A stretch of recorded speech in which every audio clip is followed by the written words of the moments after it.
Mon ami dans le JT, j'aimerais qu'on parle rapidement du futur Dacia Duster que tu peux voir sur mon écran parce que, il faut le dire, Dacia est sur le point d'envoyer un futur missile automobile à forte capacité de vente qui va tout éclater parce que vraiment, je suis bluffé de ce qui est sur le point d'arriver.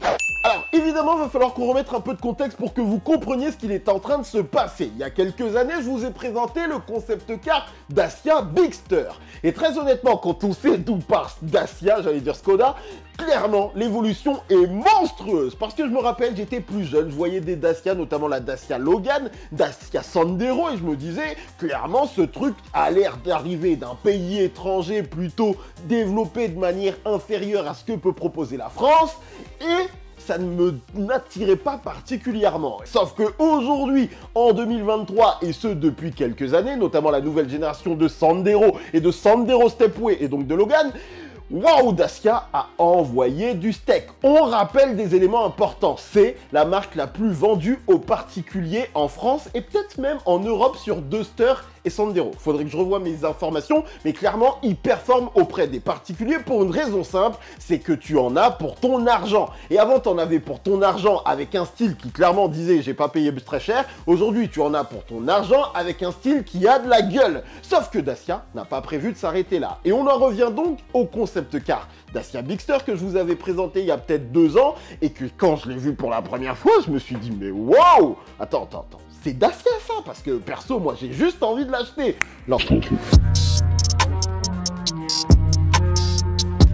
Donc, il nous avait présenté un SUV 7 places qui clairement changeait les codes, avec un style beaucoup plus trapu, avec clairement une voiture qui ne faisait pas low cost, c'est le point important, et surtout un nouveau langage visuel qui vraiment envoyait du lourd et qu'on pouvait clairement comparer à des constructeurs classiques, des constructeurs historiques, sans aucun problème.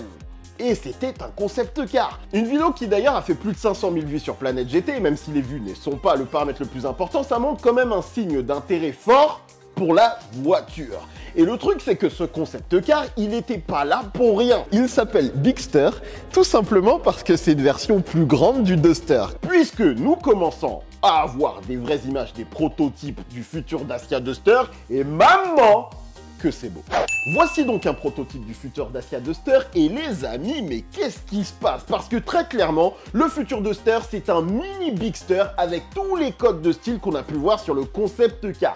Évidemment, vous allez perdre quelques trucs un petit peu extrémistes pour faire un véhicule de série, mais clairement, dans le format, on voit que la voiture va être très proche du concept car. Parce que si on prend 3 secondes pour observer le profil, regardez comment c'est bien faux. Un long capot bien vertical, une zone de vie bien posée, on dirait presque un break, même si c'est la focale de l'appareil photo qui peut jouer. On a les barres de toit qui viennent poser ce style SUV, des passages de roues plutôt musclés, et encore le camouflage cache beaucoup de choses. Et regardez ce long béquet à l'arrière qui va venir tirer un petit peu la voiture dans son profil, avec ici des éléments sur la partie coffre très verticale, pareil à l'avant. C'est un véhicule qui, rien que dans son profil, alors qu'il est ultra camouflé, paraît déjà bien costaud comme on l'aime. Et ça, c'est un bon point.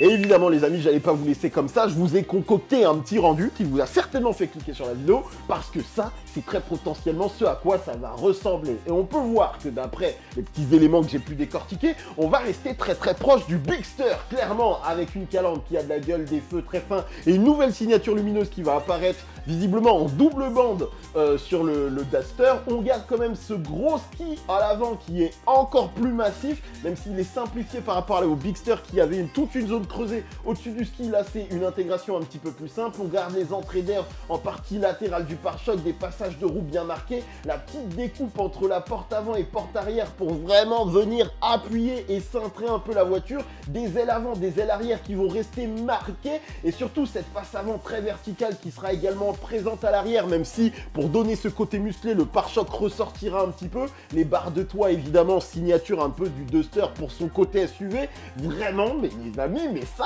si ça sort comme ça, c'est chaud bouillant. Et même si ça sort un petit peu moins bien, ça reste chaud bouillant parce qu'on parle de Dacia et que l'évolution du Duster est fantastique. Surtout qu'après, vous aurez la version Bigster qui devra arriver en 2025 qui potentiellement pourrait proposer cette place pour aller chercher un marché encore plus grand. Et surtout, il y a un élément à prendre en compte, c'est la réalité du marché. Et oui les amis, je le vois dans les commentaires, les prix des véhicules aujourd'hui sont vraiment costauds. Un Peugeot 3008 c'est à partir de 35 320 €, un Qashqai à partir de 32 000 €, un Tiguan à partir de 36 000 €, un Opel Grandland c'est à partir de 34 000 €, un Renault Austral c'est à partir de 35 000 €. Dans quelques secondes, je vais taper sur ce verre avec ma cuillère et leur annoncer que j'ai gagné à Euromillions. Donc imaginez tout le boulevard qui reste en dessous pour que le Dacia Duster, qui en plus arrive avec un style qui change complètement de ce qu'on a connu jusqu'à présent, puisse nous offrir de la place à partir de 22 000 €, mais même avec les versions hybrides, parce qu'il y aura certainement la motorisation hybride de 140 chevaux qu'on peut y avoir sur le Dacia Jogger, qui du coup devrait approcher des 30 000 €, ça restera pas cher par rapport à ce qui peut se faire plus haut. Et très honnêtement, on rentre dans une réalité où les gens en veulent pour leur argent. Ça fait déjà 10 ans que Dacia nous le prouve. Il y a plus de 500 000 Dacia Duster qui ont été vendus en France, si je ne me trompe pas, depuis 2010. C'est 500 000 en France, j'ai un petit doute.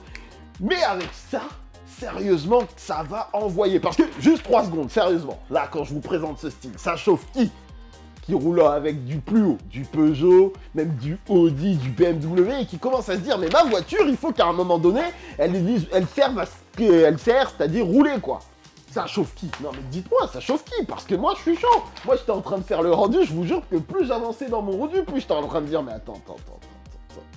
Je suis en train de finir mon rendu du Duster et c'est abusé. J'ai vraiment l'impression de voir le futur 3008, au sens où le véhicule m'a l'air de pouvoir convaincre tellement de monde. Si en plus le prix suit, sérieux,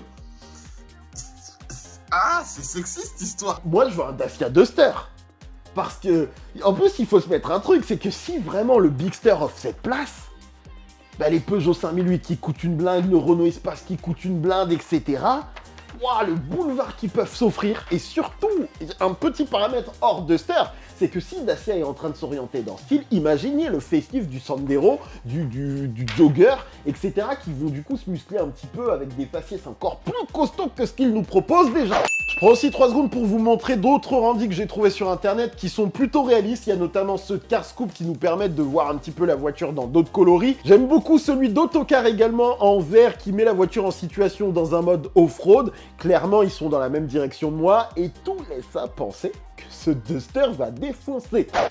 Bref les amis, c'est la fin de ce JT, je me suis défoncé la voix, très pressé de voir ce Duster bien évidemment, et de lire vos commentaires. À votre avis, est-ce qu'ils sont en capacité de tout brûler, j'ai même enlevé le fond d'écran, ou ça va pas le faire et vous aimez pas trop ce qui est en train de se profiler? Parce que moi personnellement, l'évolution de Dacia sur ces 10 dernières années, vraiment un des meilleurs glow-up du monde automobile. Peugeot a fait fort et on sent une légère chute. Dacia, il continue la montée visiblement. Vivement le mois prochain. Bisous.